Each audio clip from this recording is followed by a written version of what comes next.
결국 미국 의회에서 오랜 논의 끝에 최대 2조 4천억 달러를 감축하기로 합의를 봤었는데 S&P는 4조 달러의 감축이 필요하다면서 신용등급을 하향 조정했었죠.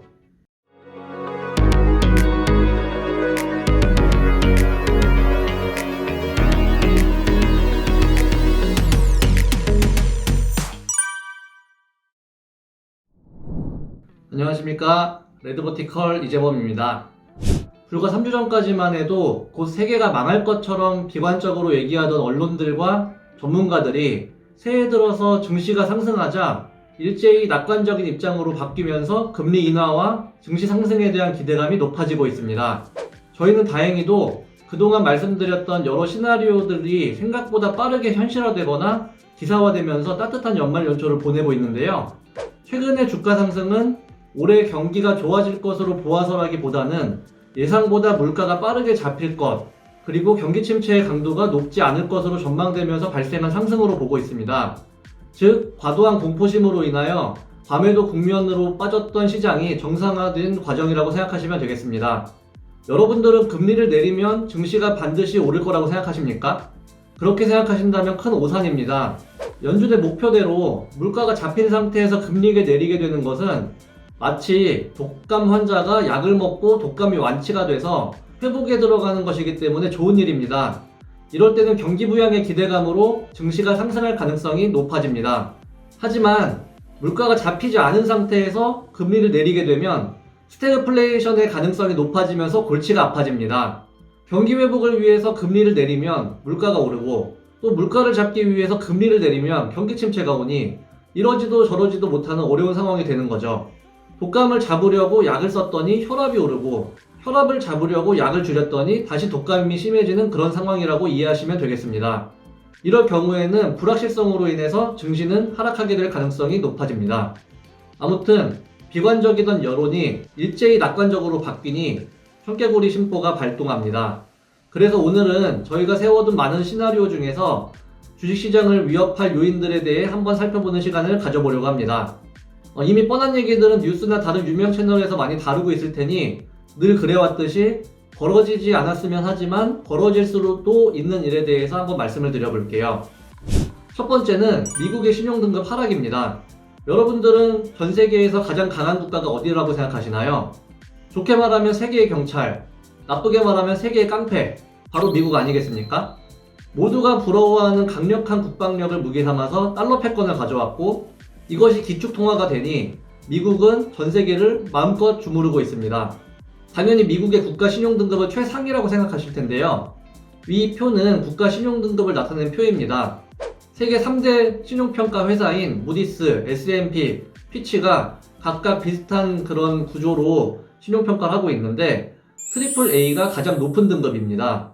여러분들이 알고 계시는 신용등급으로 치면 1등급에 해당하는 등급으로서 돈을 빌려주면 떼어먹힐 가능성이 거의 없는 등급이라고 생각하시면 됩니다. 우량한 선진국들이 트리플 A에 해당하겠죠. 저는 오늘 S&P를 기준으로 말씀을 드릴 텐데요. WB 플러스부터는 투자 부적격 등급이라고 하는데 돈을 빌려주면 받기 힘든 등급이라고 생각하시면 됩니다. 러시아 우크라이나 전쟁 이후에 러시아의 국가 신용등급이 트리플 B-에서 트리플 B 플러스로 내려온 바 있는데 그만큼 돈을 빌려주면 받기가 힘든 등급이 더블 B 플러스라고 생각하시면 되겠습니다. 미국은 당연히 트리플 A라고 생각하실 텐데요.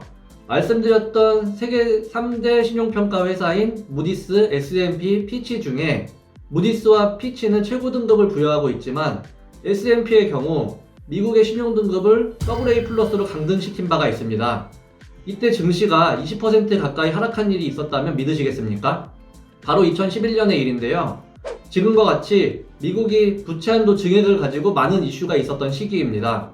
당시 미국은 경기 부양을 위해서는 헬리콥터로 달러를 풀 수도 있다고 말해서 헬리콥터 벤이라는 별명을 얻었던 벤 버냉키 의장이 페드 의장을 맡고 있었는데 실제 미국은 세 차례에 걸쳐서 양적 완화를 통해 경기 부양을 시도했었죠.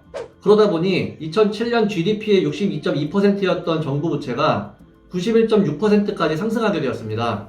그때 당시 IMF 자료에 따르면 재정적인 어려움을 겪고 있던 피그스 국가 중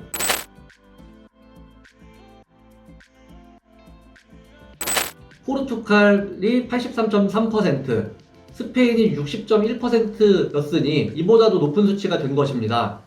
문제는 이렇게 높아진 국가 부채 문제를 개선할 해법을 내놓지 못했다는 점입니다. 결국 미국 의회에서 오랜 논의 끝에 최대 2조 4천억 달러를 감축하기로 합의를 봤었는데 S&P는 4조 달러의 감축이 필요하다면서 신용등급을 하향 조정했었죠. S&P만 신용등급을 하향 조정하다 보니 정치적으로 이런저런 말들이 많았었는데 그 부분은 직접 공부해 보시기 바라겠습니다. 어쨌든 국가별 신용등급이 발표되기 시작한 1941년 이후 70여 년 만에 처음으로 미국의 국가 신용등급이 강등된 엄청난 사건이었죠. 모두가 가장 대표적인 안전자산으로 믿고 있는 자산 중에 하나가 바로 미국의 국채인데 미국의 신용등급이 낮아졌으니 시장이 어떻게 됐겠습니까? 미국의 국채 수익률은 급등하게 되고 전세계 주식시장은 폭락했습니다.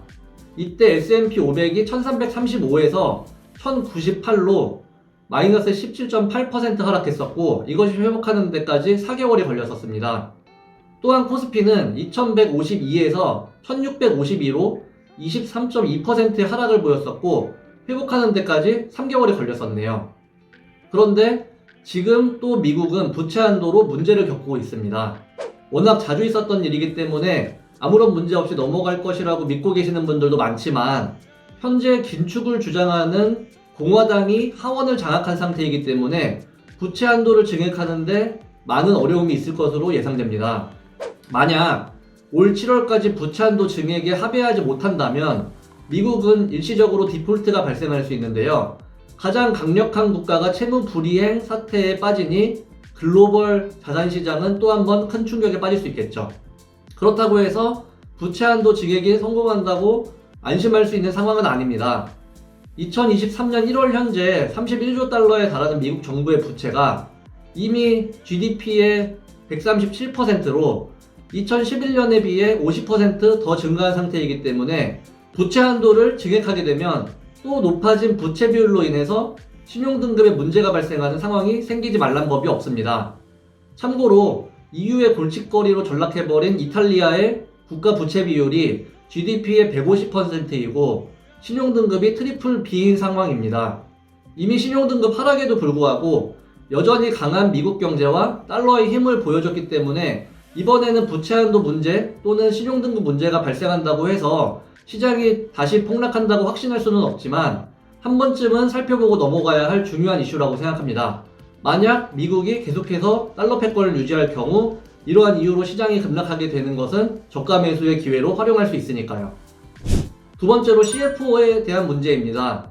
여러분들은 서브프라임 사태가 모기지 채권에 대한 파생 금융상품 때문에 일어난 것을 잘 알고 계실 겁니다.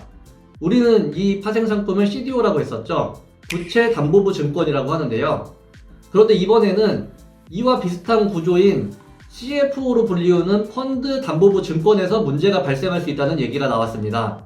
이것은 영국의 LDI 마진콜 사태와 같은 맥락에서 보시면 좋은데 LDI 사태에 대한 설명은 저희가 지난 LDI 마진콜 사태와 이로 인하여 망할 뻔한 영국을 리시 수넥이 살려낼 수 있을까? 라는 영상을 통해서 한번 다뤘던 적이 있으니 그 영상을 확인하시면 도움이 되실 겁니다.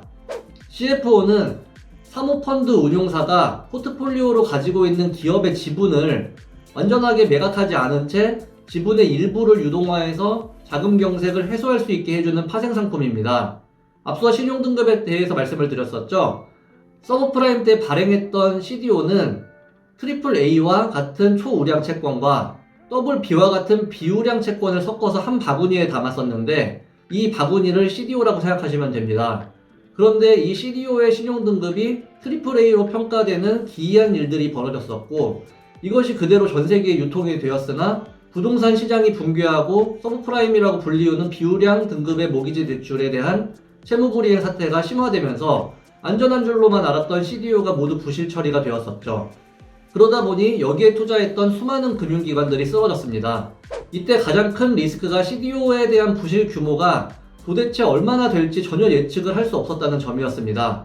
그리고 얼마 지나지 않아 잘 아시는 리먼브라더스와 베어스턴스 같은 회사들이 역사 속으로 사라졌죠. 또 골드만삭스, JP모건, 시티은행, AIG 보험 등이 미국 정부의 구제금융을 받아서 기사회생한 바가 있습니다. 그런데 이번에는 사모펀드들이 보유하고 있는 지분을 가지고 과거 CDO와 비슷한 구조의 바구니를 만들었다고 하니 어떤 식으로 만들어졌을지 상상이 되시죠? 우량 기업의 지분과 비우량 기업의 지분을 섞어서 우량 등급의 채권으로 만들어졌을 가능성이 높습니다. 만약 경기 침체로 인해서 사모펀드가 투자했던 기업들의 가치가 하락하게 된다면 이 사모펀드들이 발행한 CFO의 담보 가치가 하락하면서 연쇄적인 부실 사태로 이어질 수 있겠죠. 그렇게 되면 제2의 서브프라임 사태로 연결될 수도 있다는 것입니다. 중요한 것은 서브프라임 모기지 사태 때와 마찬가지로 이 CFO의 규모에 대해서 전혀 예측이 되지 않고 있다는 점입니다. 저는 미국이 더 이상 강하게 금리를 올리는 것에 대해서 주저하고 있는 여러 가지 이유 중에 하나가 CFO 때문이라고 생각합니다. 실제로 미국 보험사 감독 규제기관인 보험감독자협의회는 지난 1년여간의 조사를 토대로 신용평가사들이 사모펀드 운용사의 CFO의 위험성을 과소평가하고 있다는 결론을 내렸다면서 앞으로는 직접 개별 상품의 위험성을 평가할 것이라고 말했다고 합니다. 즉, 보험감독자협의회가 서브프라임 때와 마찬가지로 신용평가사들이 이 CFO에 대한 위험성을 과소평가하고 신용등급을 높게 평가해줄 것으로 보고 있는 것으로 해석하고 있습니다. 만약 이 CFO 사태가 제2의 서브프라임 사태로 연결되기라도 한다면 또 한 번 우리는 큰 증시의 하락을 경험할 수 있을 텐데요. 서브프라임 당시의 시장을 경험했던 분들은 기억하시겠지만 S&P 500이 순식간에 1250에서 675까지 46% 하락했었고 이것이 회복하기까지 2년 6개월이라는 시간이 걸렸었습니다. 이것은 리먼 사태 이후의 증시 하락을 말씀드린 거고 리먼 사태 이전부터 증시가 하락했던 것들을 감안하면 지수의 하락은 50%가 훨씬 넘습니다. 코스피의 경우 1388에서 917까지 33.9% 하락을 했었고 이것이 회복하기까지 7개월이 걸렸었습니다. 하지만 2008년 6월경부터 미리 증시가 하락했던 점을 감안을 하면 코스피 역시 50% 가까운 하락이 있었고 고점을 회복하는 데까지는 3년 6개월이 걸렸었습니다. 만약 CFO 부실 사태가 현실화돼서 금융위기로 이어지기라도 한다면 주식시장은 서브프라임 때와 같이 초토화가 되겠죠. 또 회복에도 1년이 넘는 오랜 기간이 걸릴 수 있다는 점을 꼭 기억하시기 바랍니다.